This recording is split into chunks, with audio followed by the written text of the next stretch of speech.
this is how to play a 3-note D minor open chord. Now here's a little side note, just the same as D major. This chord is identical in its formation apart from the strumming hand.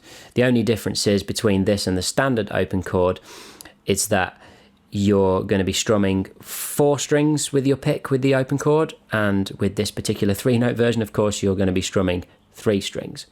So how do we get this D minor 3-note open chord? We put our first finger on the first fret of the high E, our second finger comes to the second fret of the G string, and our third finger goes on the 3rd fret of the B string.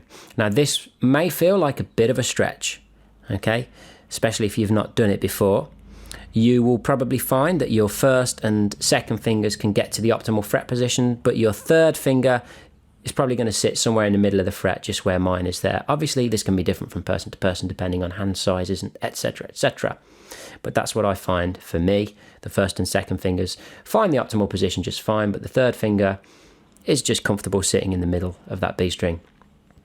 So once we've got those 3 fingers in place, as always, we're just going to test these notes separately.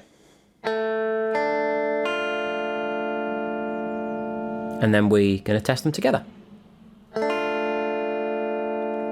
Now, the tendency with this chord is that this third finger here is going to collapse downwards a little bit, and it's going to be muting the high E, so you're going to get this kind of sound from one of the strings. So as usual, you want to make sure that you're getting right onto the tips of all 3 fingers, pressing down nice and hard, and over time you're going to build up those calluses, and any kind of stinging and things that you get now it's only going to be temporary.